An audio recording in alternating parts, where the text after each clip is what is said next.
Adam Davenport was the man everyone envied, an empire worth millions, a penthouse in the heart of Manhattan, and a shining reputation for philanthropic endeavors.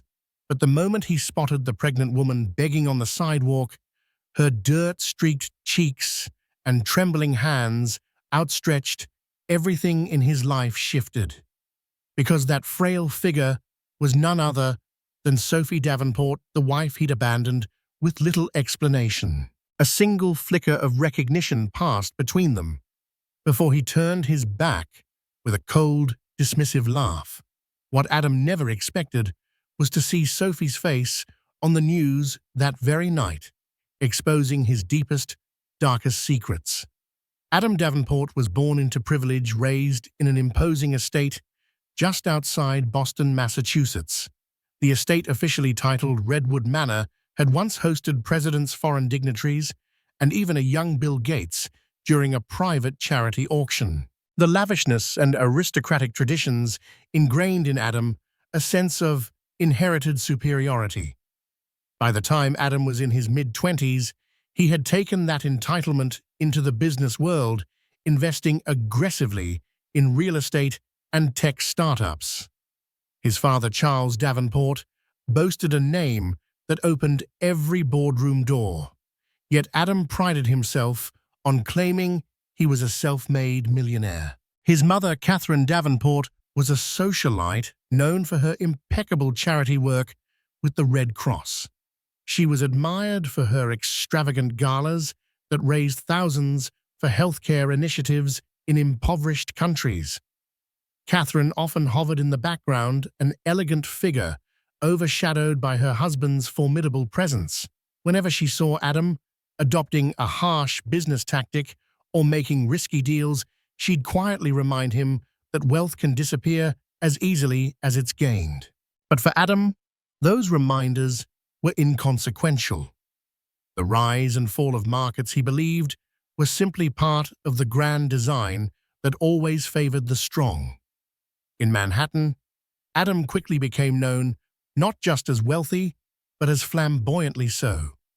He purchased the entire top floor of a glass tower overlooking Central Park, complete with a rooftop garden so spectacular that Architectural Digest featured it on its cover. Journalists who interviewed him called him a charming maverick. Investors described him as a cold, calculating gambler. Yet no one disputed that everything he touched turned to gold. Having once secured a meeting with Elon Musk at a SpaceX facility in Hawthorne, Adam was rumored to be seeking a stake in futuristic technologies that would change the face of human habitation on Mars. He was unstoppable, or so everyone thought. Into this world of steel and glass stepped Sophie Parker, a woman so unlike the society women Adam usually dated that his colleagues were stunned when he announced their engagement.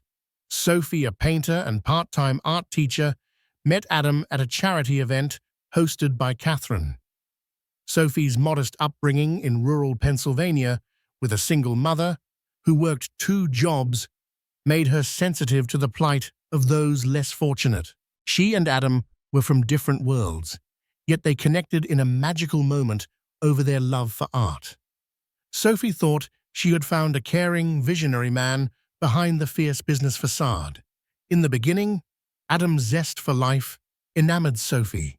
He took her on private helicopter rides to see the New York skyline at sunset, introduced her to A-list celebrities at fundraisers, and showered her with priceless gifts: a rare painting from 19th century Paris, a diamond necklace rumored to have belonged to Grace Kelly. Sophie was swept off her feet.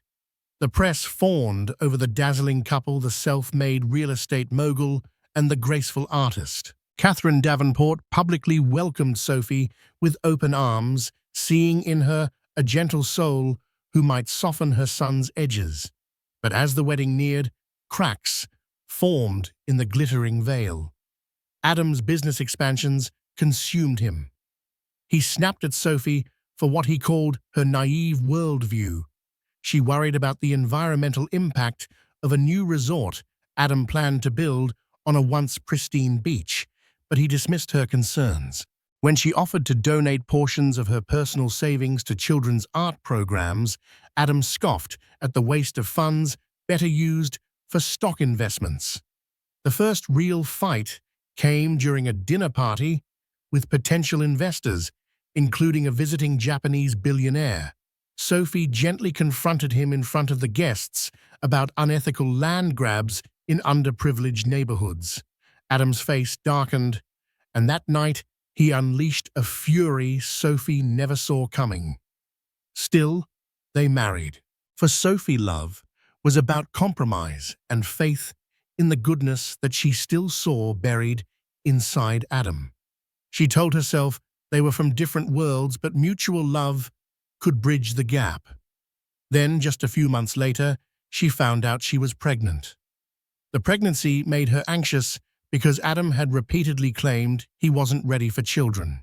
However, Sophie convinced herself that once he saw their baby on an ultrasound, once he held that tiny life in his arms, his paternal instincts would overcome his corporate ambitions. So she told him the news during a quiet evening at home, expecting the joy she'd heard about from friends. Instead, Adam's reaction was frighteningly cold. He stared at her speechless for several seconds, as if calculating how this development would affect his life, his finances, and his public image. Then he simply walked away, leaving Sophie in tears. From that point on, their conversations were clipped and distant. Adam seldom stayed at the penthouse. He claimed to be busy traveling on business. When Sophie insisted on a proper discussion, he responded with anger, accusing her of trapping him into fatherhood. That night, after a vicious argument, Adam left and did not return for weeks. By the time Sophie hit her 4th month of pregnancy, she barely saw him. Credit cards were cancelled. The staff was instructed to ignore her requests. Bills began to pile up. Sophie was forced to rely on her meager personal savings while living in the luxurious penthouse, an absurd contradiction that eroded her dignity every day. It was the day Adam found out about an emerging scandal regarding questionable loans and bribes in one of his overseas ventures that he decided to vanish entirely. He believed Sophie's pregnancy was a nuisance. Without telling her, he severed her access to his money, effectively leaving her with no financial support. Then he quietly began filing for divorce behind the scenes, wanting to erase Sophie from his life as if she'd never existed. He told only a few close associates he trusted about his plan.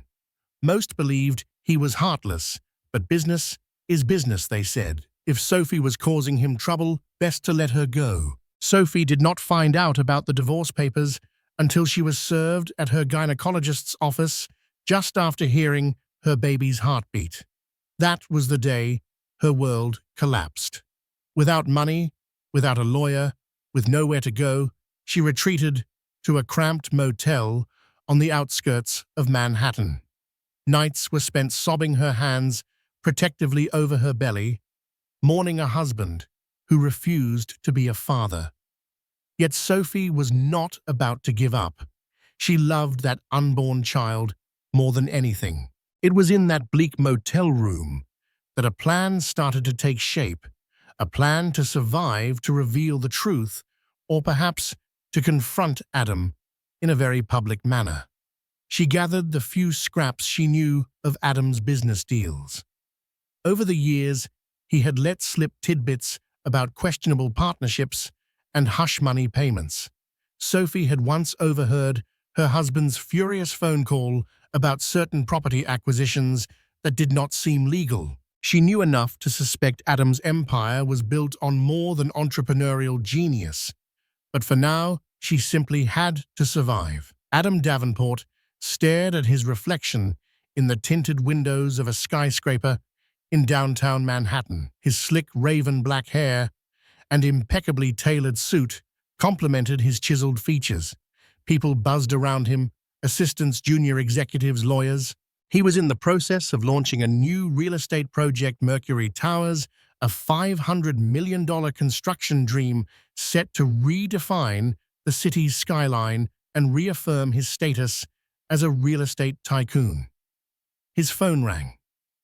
The caller ID read Benjamin Rhodes, an old friend from Harvard, now a top financial analyst at Morgan Stanley. Adam braced himself. Benjamin's calls meant either big opportunities or urgent warnings. Today, it was neither. Benjamin had seen an article hinting that some of Adam's overseas deals, specifically in Eastern Europe, were under scrutiny. Adam brushed it off as just rumors. After the call, Adam's personal lawyer, Frank Helms, approached him with a sealed envelope. "We've served Sophie," he said quietly. Adam felt a pang, but he disguised it with a nod. He looked around at the bustling cityscape. He was the king here. Sophie was just an inconvenient memory, a mistake he was systematically erasing. "Good," he replied, eyes narrowed. Later that evening, Adam found himself at a private charity gala in the Hamptons, rubbing shoulders with wealthy art collectors and philanthropic icons. Catherine Davenport was there, addressing a small group of society women about her latest efforts to help children in Africa. Adam avoided his mother's gaze, knowing she disapproved of how he had handled Sophie. Catherine had tried to reach out to him about her daughter-in-law, but he'd ignored her calls. In the crowd, Adam spotted a few celebrities. George Clooney, who was charming a table with anecdotes from his humanitarian work. Oprah Winfrey greeting fans with warmth. Adam had once proudly escorted Sophie through such gatherings, introducing her as his future wife. The memory stung him unexpectedly like a misfired nerve. He quickly diverted his thoughts to the glamorous blonde, draped on his arm, a socialite named Victoria Stratton. She giggled flirtatiously at everything he said, oblivious to his introspection. Throughout the evening, Adam circulated with a champagne flute in hand, forging alliances and forming new business leads. And yet every so often, his mind flickered to Sophie. Why couldn't she just disappear gracefully? Why had she forced him to be the bad guy? It wasn't that Adam had no conscience. He had simply learned to bury it. As a child, Charles Davenport had berated him for showing weakness, whether it was empathy for a bullied classmate or tears over a lost pet. Davenports are not crybabies, Adam, his father, would snap. Over time, Adam had grown a callous layer of self-protection around his heart, equating vulnerability with failure. Now, perched at the pinnacle of success, he reflected on the irony to maintain that success he had to shed any connection to Sophie. She threatened his carefully curated image, and if her pregnancy became widely known, it might complicate matters with potential investors. Adam rationalized that he was saving them both heartbreak by ending the marriage swiftly. Toward the end of the evening, he retreated to a private lounge upstairs in the mansion hosting the gala. Here, wealthy donors discussed sensitive topics away from paparazzi and eavesdroppers. The host, a flamboyant art collector named Gregory Holt, was enthralled by Adam's rumored new investments in advanced AI. Holt introduced Adam to a prospective partner from Silicon Valley. Deals were offered, alliances formed. Adam's phone buzzed again, another text from Benjamin Rhodes. He decided to ignore it. He was here to expand his empire, to forge bigger plans for Mercury Towers. The messages could wait. What Adam did not know was that while he sipped champagne among the elite, Sophie had run out of money in her motel room. She was waiting for a phone call from a local non-profit regarding temporary housing for homeless, pregnant women, and that call was about to lead her down a heartbreaking path. Sophie Parker Davenport was 7 months pregnant, her belly gently rounded beneath a threadbare sweater. She sat on the edge of a squeaking motel bed, the neon light from the sign outside casting a sickly glow. The phone, clutched in her hand, was her only lifeline to a possible future. With what little she had left in her savings, she'd managed to pay the motel owner through the end of the week. After that, she had no idea where she would go. At last, her phone rang. A volunteer from Harbour House, a non-profit offering temporary shelter for vulnerable pregnant women, introduced herself as Lucy Carter. Her voice was kind, but apologetic. They had no vacancies. They were already over capacity, and the waiting list stretched beyond reason. Sophie tried to explain her situation, that her husband had effectively abandoned her, leaving her destitute. But the volunteer had heard countless variations of the same story. She promised to keep Sophie in mind, but made no guarantees. Tears welled up in Sophie's eyes, but she swallowed them down. She thought of the unborn child she now named Lily. She touched her belly as if Lily could sense her struggle. Sophie's artwork, once her pride and joy, was stuffed into a single portfolio, leaning against a chair in the corner. She considered selling her paintings for whatever she could get, but the local pawn shops offered peanuts, and the one gallery she reached out to had no interest in unknown artists. That night, with her motel reservation nearly up, Sophie made a desperate choice. She would have to beg. She wrapped herself in the warmest coat she owned, took the little cash left for bus fare, and headed for a busy intersection near Columbus Circle, holding a small sign, "Homeless and Pregnant." Anything helps. Sophie stood among the city's bustling crowds. People averted their eyes, dropped spare change, or muttered words of pity. She felt a humbling sense of shame, but also a fierce determination.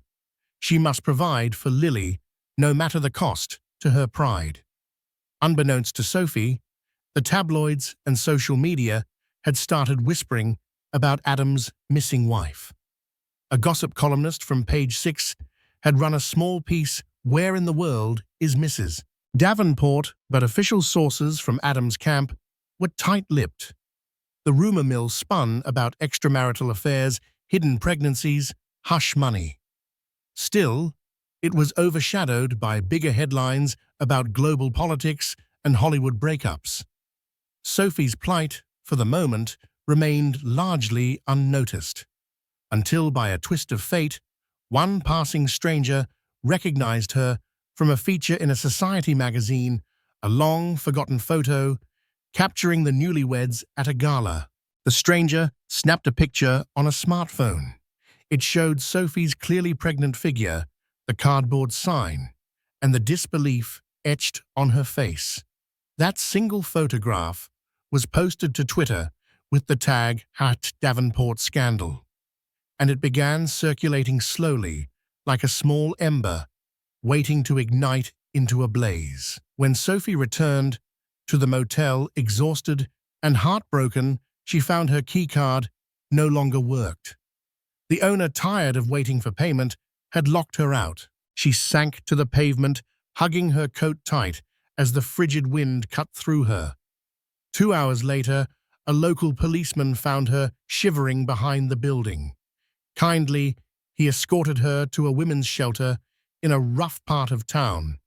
Sophie spent the night on a cot in a communal room, tears silently streaming as other homeless women tried to offer her comfort. In those quiet hours, Sophie recalled details of Adam's shady dealings. She remembered hushed phone calls about bribes to local zoning boards, properties that were suspiciously undervalued lawyers who specialized in silencing journalists. For months, she'd convinced herself she couldn't possibly stand up to Adam's power. But now, the stakes were life and death for her and her baby. Sophie resolved to gather every last piece of information she had to find someone who would listen. Because if there was a chance she could not only survive, but also expose Adam's corruption, she owed that to herself and to her child. The day after Sophie's humiliating attempt at begging the photograph of her in the street, had gained mild traction online. A local Channel 7 newscaster, Maria Thompson, was searching for a human interest story. Maria was known for her sympathetic coverage of underrepresented communities, a stance that earned her both admirers and critics in the media world. She stumbled upon the tweet featuring Sophie and recognized the surname Davenport. Intrigued, she called her producer, pitched the story, pregnant woman on the street, possibly linked to the famous Davenport family. The producer dismissed it as unsubstantiated, but Maria decided to dig deeper. Meanwhile, Sophie stood outside a grocery store trying to pick up a few items with the few dollars she'd collected the previous day. She felt eyes on her suspicion from passers-by who wondered why a woman in designer shoes, her only remaining comfortable footwear, stood collecting coins. She wanted to scream that these shoes were a relic from a life that had betrayed her, that she had no desire to flaunt anything anymore. She left with a small bag of groceries, canned soup, a loaf of bread, and some apples. Returning to the women's shelter, Sophie faced more heartbreak. They too were over capacity. She could only stay a few more days before she had to make room for another incoming resident. Just as Sophie felt another wave of despair creeping in, a staff member tapped her shoulder. "You have a visitor," the woman said. Stepping into a small office, Sophie was met by a warm, professionally dressed woman with a press badge, Maria Thompson. The reporter introduced herself, gently stating she had come across Sophie's photograph. With empathy shining in her eyes, Maria offered to buy Sophie a coffee and hear her story if she felt comfortable sharing. Initially, defensive Sophie clung protectively to her secrets. She was keenly aware that the press could twist her circumstances. But Maria's genuine concern wore down her guard. Over steaming cups of coffee, Sophie recounted the broad strokes, how she and Adam met, the pregnancy, the sudden abandonment, the cancellation of her credit cards, and now her homelessness. She left out details of Adam's potentially criminal business dealings, unsure if she could trust Maria fully. Still, Maria was shaken. This was more than a typical high-society marital dispute. Maria wanted to run the piece on the evening news, but she needed proof to satisfy her skeptical producer. She asked Sophie if she had any documents, text messages, or anything that would corroborate her story about Adam's abandonment. Sophie hesitated, then admitted she had saved some text messages on her old phone. She also had the copy of the divorce papers that arrived unexpectedly. Maria recognized a major news story was brewing. A wealthy man, with a carefully curated public image, had thrown his pregnant wife to the curb. This wasn't just a gossip piece. It was a social injustice story, highlighting how even a woman married into money could be left in ruin. Maria offered to help Sophie find a short-term solution for shelter, promising to keep her identity somewhat protected until the full story was verified. Sophie hesitated. Did she truly want to stir up a media firestorm? On the other hand, exposing Adam might be her only leverage to get any form of support for her child. She nodded, tears threatening to spill over as she accepted Maria's business card. That night, Sophie rummaged through the worn duffel bag containing all her worldly possessions. She found the phone with Adam's old texts. Reading them was like peeling back the scab on a fresh wound. In one exchange, Adam dismissed her concerns about unethical real estate deals in Eastern Europe, telling her, "Don't stick your nose where it doesn't belong, Sophie." Another text read, "Stop texting me about money. It's your responsibility now. Find a job or figure it out." Her heart pounded with equal parts devastation and resolve. She recalled an instance when Adam had inadvertently opened a private email in front of her.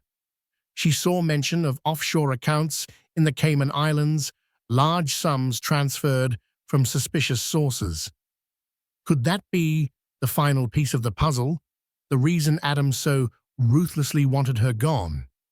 Perhaps. She only had fragments, but they might be enough to launch an investigation. In the early hours, as she lay on the thin mattress of the shelter cot, Sophie whispered her baby's name, again Lily. She vowed to shield Lily from the cruelty of this world. And if that meant partnering with Maria Thompson to reveal Adam's double life, so be it. Meanwhile, in his penthouse overlooking Central Park, Adam Davenport sifted through the daily avalanche of emails. His father Charles had left a voicemail earlier chastising him for ignoring important family matters. Catherine Davenport, too, had texted him about coming home for a conversation. Adam scowled, irritated that his parents still meddled in his affairs. He walked onto his rooftop garden, his sanctuary. The city lights stretched below an infinite tapestry of wealth and ambition. Adam prided himself on achieving so much without needing to rely exclusively on his father's fortune. But now, with a new wave of scrutiny on his overseas dealings, he felt the weight of it pressing down. In recent weeks, he noticed a change in how people addressed him, an uneasy tension. Investors asked more questions than usual, lawyers demanded more clarifications, and that old friend from Harvard, Benjamin Rhodes, had grown persistent with warnings about an impending expose by an investigative journalist in Eastern Europe. Late that night, he dreamt of Sophie. He saw her in a tattered coat, her eyes hollow. She reached out to him with trembling fingers. He turned to walk away, but in that split second, something in him wanted to hold her, protect her. Then the dream shifted, and Sophie disappeared. He woke in a cold sweat, heart pounding. He brushed it off as residual guilt. Guilt was a frivolous luxury he had no time for, yet he couldn't shake the sense that he was careening toward a cliff. That very morning, a string of notifications lit up his phone. Adam rarely checked social media, but one particular message from a friend read, "Dude, is this your wife?" A link followed. It led to a trending post about the pregnant woman on the street. The angle was still more rumor than confirmed fact, but the photograph was unmistakable. Sophie disheveled, wearing the same coat Adam had bought her on a trip to Paris. Adam felt his stomach lurch. The narrative forming online was that a powerful millionaire had discarded his pregnant wife, forcing her into homelessness. Most comments were outraged, denouncing him as a monster. Some speculated Sophie was faking it for a reality TV scandal. The rage and speculation spread like wildfire through small corners of the internet. He tossed his phone aside, cursing under his breath. His first instinct was to call his PR team to snuff out the story. But the real question haunted him. Had Sophie truly resorted to begging on the streets? It seemed surreal, but the photographic evidence spoke volumes. For a fleeting moment, Adam recalled the softness in Sophie's voice when they first met, how she'd carefully restore the brightness in old paintings. Why had she not called him? Then he remembered. He was the one who cut her off, cancelled her phone plan, and fired the staff who had shown her an ounce of sympathy. Still, he was determined to maintain control. He called Frank Helms, his lawyer, instructing him to handle the situation. Frank suggested a quick payment to Sophie in exchange for signing a confidentiality agreement, standard procedure to bury scandal. Adam agreed, stating coldly, "Whatever it takes to shut her up." But Frank hesitated. "This is different," he muttered. "She's pregnant, and there's a photo evidence that she's in desperate straits. A hush payment might not be enough. If the public turns on you, we need a more delicate approach." Adam slammed his fist on the desk. "I don't do delicate," he growled. "Fix this." Later that day, Catherine Davenport paid an unexpected visit to Adam's penthouse. She walked through the door with a regal presence but carried an anxious air. Without greeting, she demanded to know the truth about Sophie.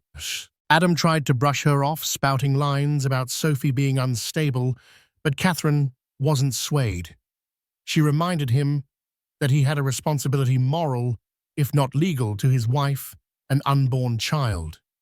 Their argument escalated, Catherine's voice trembling with emotion as she threatened to go public herself if Adam refused to help Sophie. "I'd rather destroy your father's business ties than see you abandon a pregnant woman, let alone your wife," she warned, tears glistening in her eyes. Adam felt cornered, outraged, but also strangely trapped by the moral force of his mother's words. He growled something unintelligible, telling her not to meddle. Catherine left, but her impact lingered. By sunset, Adam decided to gather more information about Sophie. He pulled out old messages, rummaged through the penthouse for any sign of her. In the bedroom, he found a small painting Sophie had done of him once he was leaning against a balcony railing, gazing into the distance. She'd captured the tension in his posture, the lines on his brow. It was disturbingly accurate. He tossed it aside, feeling too many unwelcome emotions. While Adam wrestled with his conscience across town, Sophie was meeting, once again, with Maria Thompson. This time, they were in the Channel 7 news studio after hours. Maria had asked Sophie to come in through a side entrance to avoid prying eyes. Seated in a dimly lit office, Sophie handed over her phone, showing Maria the texts from Adam. She also produced the divorce papers. Maria's face went grim as she read Adam's terse, cold messages. The cruelty was plain. She also scrolled through financial statements from Sophie's marriage, noticing abrupt drops in Sophie's account after Adam cancelled her cards. "We can make a powerful story out of this," Maria began. "But are you prepared for the backlash? Adam Davenport is not the type of man to go down easily." Sophie felt a surge of determination. "He's counting on me to remain silent," she said, "but I won't." Privately, Maria's journalistic instincts told her there was more to Adam's empire. A tip from an investigative reporter named Rachel Levin had hinted at major money laundering in Adam's overseas developments. If Sophie could confirm even a fraction of that, the story would balloon from a domestic scandal to an international expose. Meanwhile, a producer at Channel 7 who overheard Maria's conversation recognized the potential ratings bonanza. He leaked the story's details to a friend at a larger network, hinting that Channel 7 had a bombshell about the Davenport dynasty. Word reached a tabloid editor at the New York Post, who dispatched reporters to stake out Adam's penthouse. The rumor was that Adam's pregnant wife was homeless, and Adam was facing serious allegations of illegal financial dealings. Sophie, unaware of the swirl of media interest, was preparing to give a short on-camera interview for Channel 7. Maria set up a small, discreet studio with low-key lighting, hoping to protect Sophie's identity until they officially broke the story. But just as the camera rolled, an alert popped up on Maria's phone. A national news outlet had seized on the photograph of Sophie begging in the streets, labeling the story, "Millionaire's wife, forced to beg, pregnant and alone." It went viral within the hour. The world suddenly knew Sophie's face, and Adam's name was trending on every major platform. Hate messages, calls for boycotting Adam's businesses, and outraged commentary flooded social media. In the midst of this frenzy, Sophie sat under the studio lights, tears glinting. She spoke about her life with Adam, her fears, her love for the child growing inside her. She wasn't vindictive, just desperate. She wanted the father of her baby to be present to care for them, or at least not leave them penniless. The interview concluded, and Maria gently guided Sophie out of the studio's back entrance. Cameras flashed in the alleyway. Paparazzi had arrived.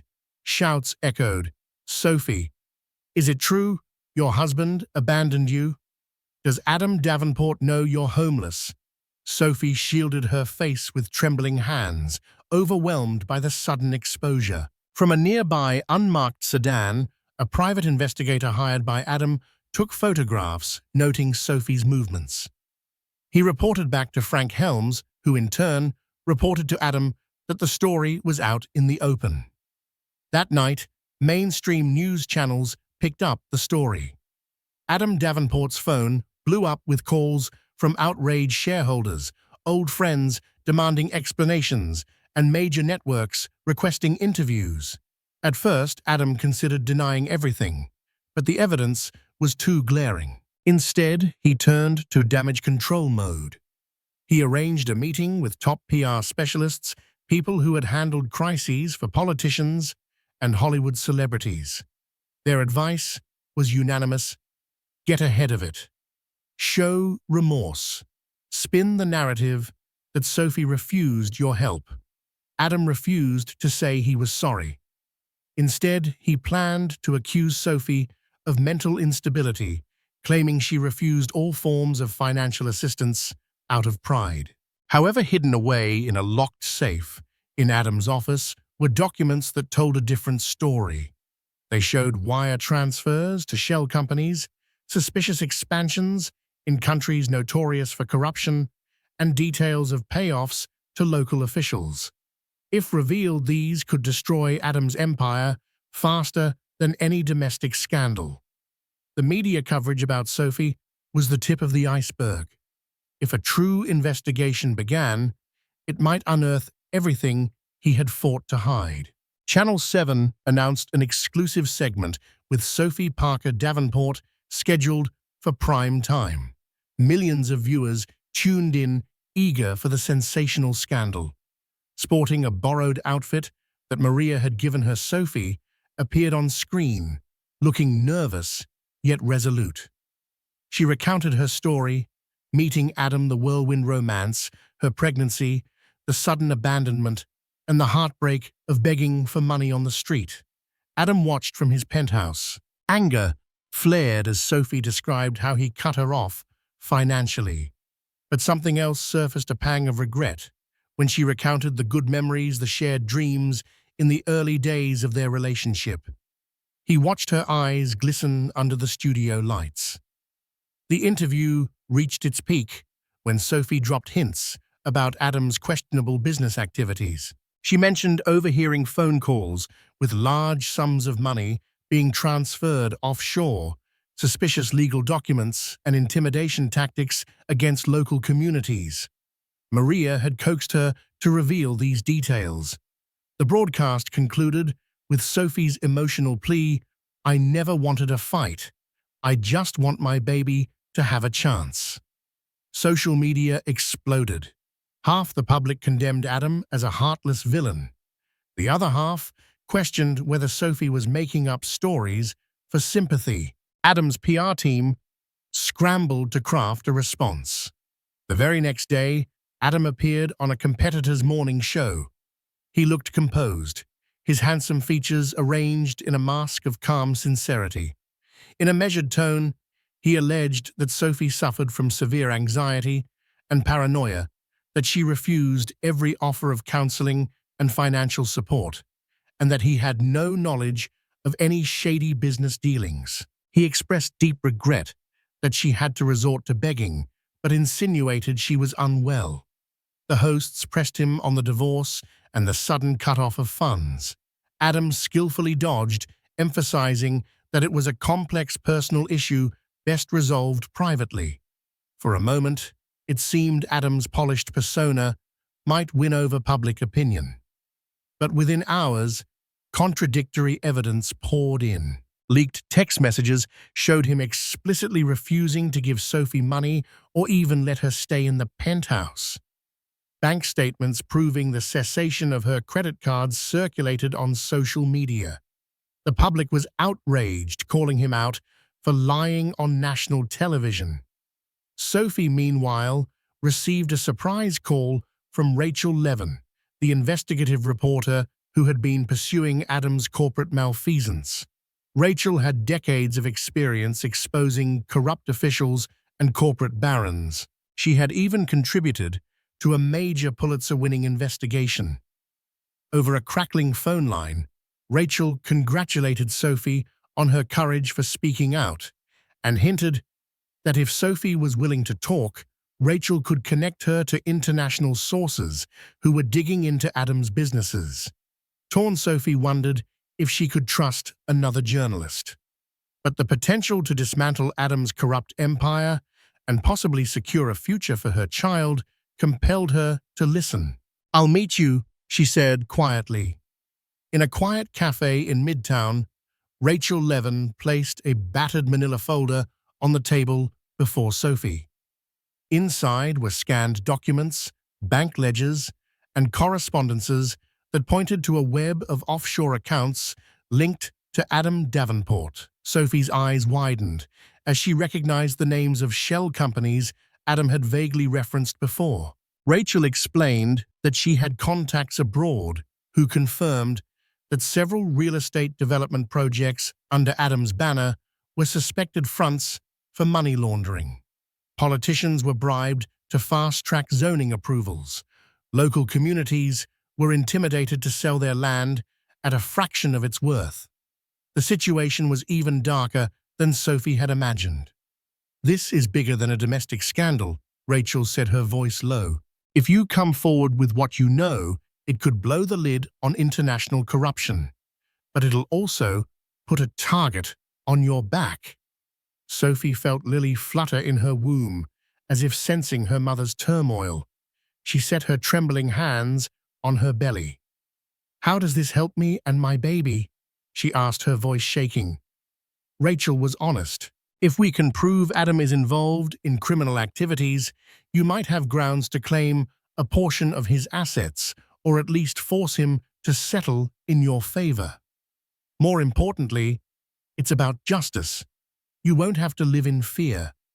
We can offer you some protection by making sure your story is out in the open, so if anything happens, it'd be obvious who's responsible." Still, the risk was high. Adam was powerful and vindictive, but Sophie found herself recalling the times she pleaded with him to consider the ethical repercussions of his deals, how he mocked her idealism. She remembered the humiliating moment on the sidewalk, her swollen belly heavy with life, while the father of her child turned away with a dismissive laugh. Those memories steeled her resolve. She nodded. "I'll do it," she said, the finality of her words echoing in her mind. That evening, Rachel set up a clandestine meeting with some of her international colleagues, investigative journalists, who had been trailing Adam's business empire for over a year. Sophie provided them with details, overheard phone calls, suspicious documents she had glimpsed, fragments of code words Adam used for certain offshore wire transfers. Cross-referencing these details with their existing files, the journalists confirmed that it all fit into a larger puzzle. Over the next week, Sophie found herself under the protective wing of a safe house arranged by a women's advocacy group.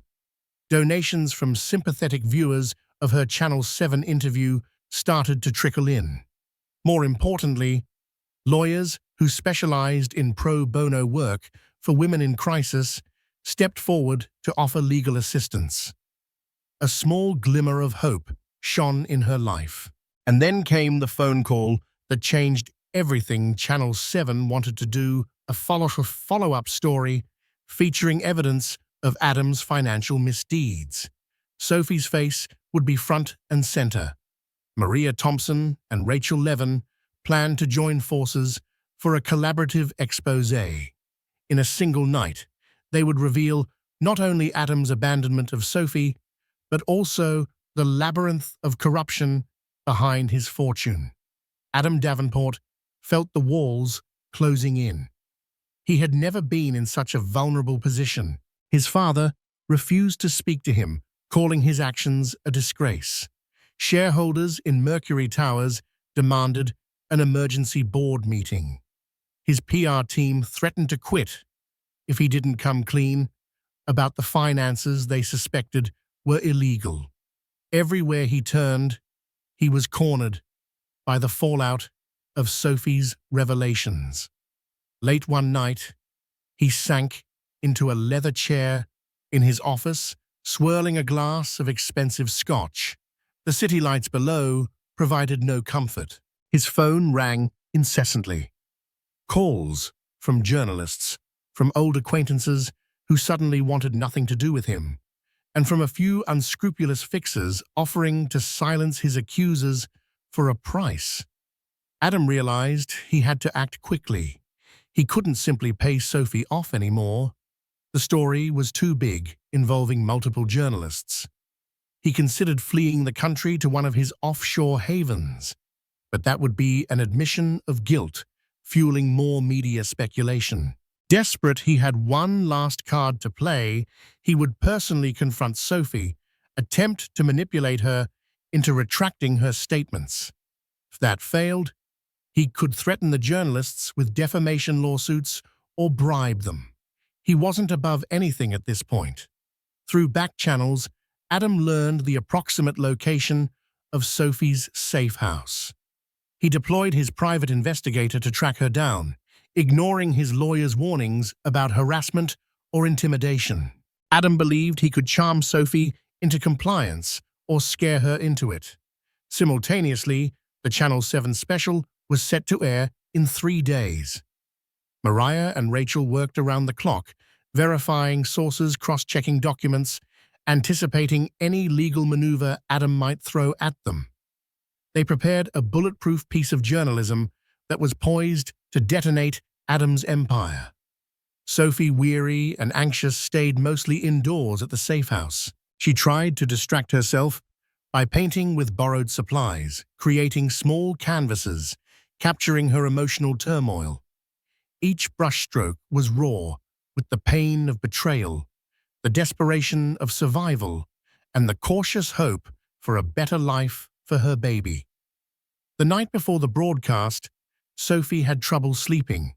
She stared at the flickering streetlight outside the window, thinking of Adam, how once he had held her hand on a private beach in the Bahamas, promising her the world. Tears slipped down her cheeks as she thought about all that had transpired, how his love had withered into cruelty. Despite everything, a part of her still yearned for the man he pretended to be in their early days. She placed her hand on her belly, feeling Lily's gentle kicks. "I'm doing this for us," she whispered. The day of the broadcast arrived. Tension buzzed through the air like an electrical storm. Channel 7 teased the segment throughout the day. Tonight, an exclusive investigation into the Davenport empire, secret documents, insider testimony, and a wife's harrowing story. Social media crackled with speculation, hashtags trending nationally. In the late afternoon, as Sophie prepared to leave the safe house for the station, a knock sounded at the door. She froze. Maria Thompson was scheduled to pick her up, but Sophie's phone hadn't rung to announce her arrival. Warily, she peered through the peephole, and her heart stopped. Adam Davenport stood there, face-drawn, eyes shadowed. He wore a tailored suit, but it hung looser on his frame, as if the stress had drained him. Sophie's hand trembled as she opened the door a crack. "What do you want?" she asked, fear tightening her throat. Adam slipped inside before she could stop him. For a moment, neither spoke. The tension was palpable. Sophie noticed Adam's eyes flick to her swollen belly, a flicker of something regret-sorrow passing over his features. "I've come to talk," he began. His voice was calm, but a slight tremor betrayed his desperation. He tried to approach her, but she stepped back, arms protectively over her belly. "Talk now," she choked out, a humorless laugh. "You left me in the street, Adam. You humiliated me. And now, when your empire is in jeopardy, you want to talk." Adam's jaw clenched. "It wasn't supposed to go this far. Look, I'll give you anything you want, money, a new home. Just don't go through with this broadcast. Tell them you misunderstood. I'll settle with you, set up trust funds, everything. Sophie's eyes flashed. Trust funds? You think that's all it takes to fix what you've done? You cut me off when I needed you most. You laughed in my face when I was begging in the street. Now, you're only here because you're afraid of losing everything. My baby isn't a bargaining chip. Adam's facade cracked. Sophie, He paused, struggling with words he never had to say before. I'm sorry. She didn't respond. Her gaze remained unwavering. He tried again. If you do this, everything I've built, everything I've worked for. Sophie's voice quivered with anger. What about everything I've lost? The nights I slept on the street, the humiliation, the terror of not knowing where my next meal would come from. You did that to me, Adam. Adam's eyes rimmed with a sheen of tears he refused to let fall. He was cornered, and he knew it. Fine, if that's how you want it, he said quietly. You'll ruin me. You'll ruin us both. Sophie's lower lip trembled, but she stood firm. I don't want to ruin anyone. I just want the truth to come out. I want to protect my child from you, from the world you tried to drag me into. The tension reached a crescendo. Adam's phone buzzed. He glanced down to see message after message, reporters, lawyers, PR people screaming for him to make a statement. He turned to Sophie one last time. Don't go tonight, I'm begging you. But Sophie had made her choice. With a slow shake of her head, she pointed to the door. You need to leave. When Adam hesitated, a staff member from the safe house, alerted to the disturbance, stepped in. Adam stared at Sophie, his face a mosaic of anger, fear, and an emotion that might have been genuine sorrow. Finally, he left, without another word. Sophie sank into a chair, her entire body trembling. The baby stirred within her, an urgent reminder of why she had to see this through. That night, every major network tried to undermine Channel 7's exclusive story. But Maria Thompson and Rachel Levin had the scoop. The program began at 8:00 p.m. sharp, millions of viewers across the nation tuning in. They opened with Sophie's emotional recounting of her abandonment, followed by the bulletproof dossier of offshore accounts, bribery, and money laundering. Rachel Levin presented interviews with foreign officials who confirmed Davenport's manipulations.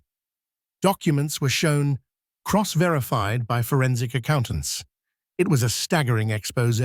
Social media erupted in real time, condemning Adam and praising Sophie's bravery.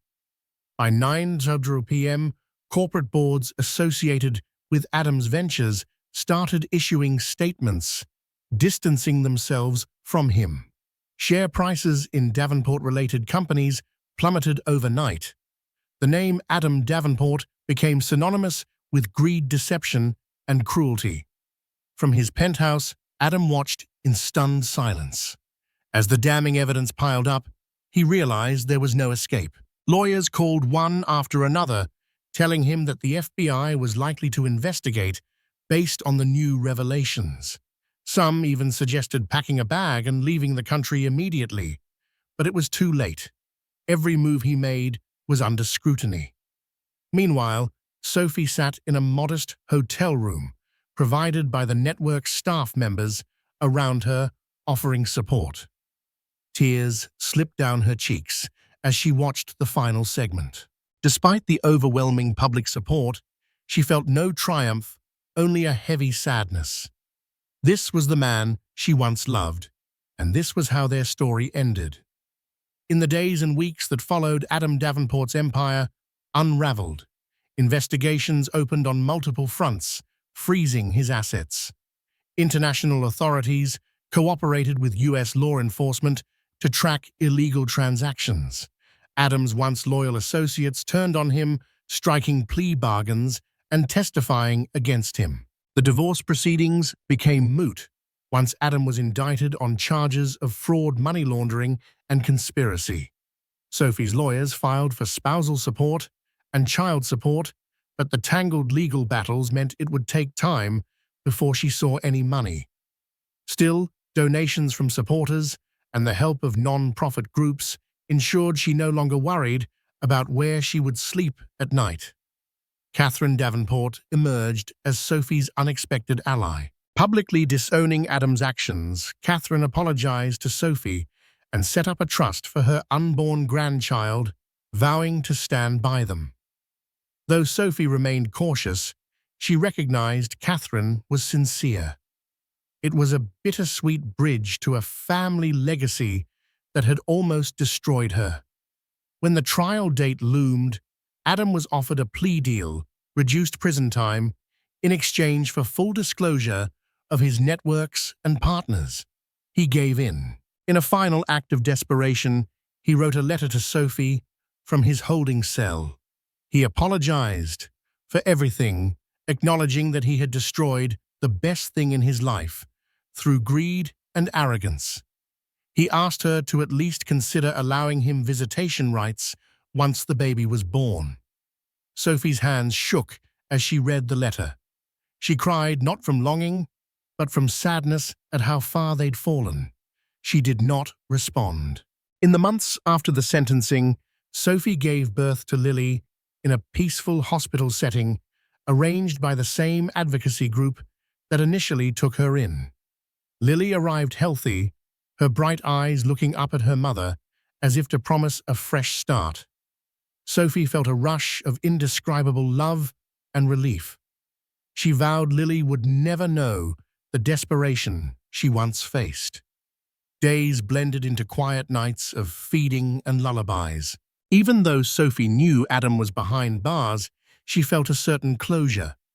When news broke that Adam had begun his prison term, Sophie experienced a swirl of emotions: grief, relief, hope, and a lingering sorrow for what might have been. For the media, Sophie's story became an emblem of resilience. She signed a small deal to have her paintings showcased at a local gallery, ironically becoming more recognized in the art community because of the scandal. She used part of her new income to support shelters for homeless pregnant women, determined to extend the helping hand that she once needed. In the end, the story of Adam and Sophie Davenport was a cautionary tale: how the thirst for power and wealth can corrode a soul, and how love, when twisted by greed, can unravel into tragedy. Yet it was also a testament to the inner strength of a woman who refused to be silenced, who stood up for herself and her child against impossible odds. Sophie's story reminds us that even in the darkest moments, courage can spark a transformation that changes lives, her own and countless others. Through public exposure, she found not only justice, but a renewed sense of purpose, using her voice to help those who need it most. Her tale is a vivid warning against the seductive power of greed and the fragility of conscience, once ambition overshadows compassion. Now, dear listeners, if Sophie's journey moved you, if it inspired you to stand for truth and resilience, please show your support. Like this video to boost its reach, share it to spread this vital message, and subscribe to our channel for more real-life stories that reveal the hidden strengths within us all. Together, let's continue to shed light on injustice and champion those who fight for hope and redemption in a world that too often forgets them.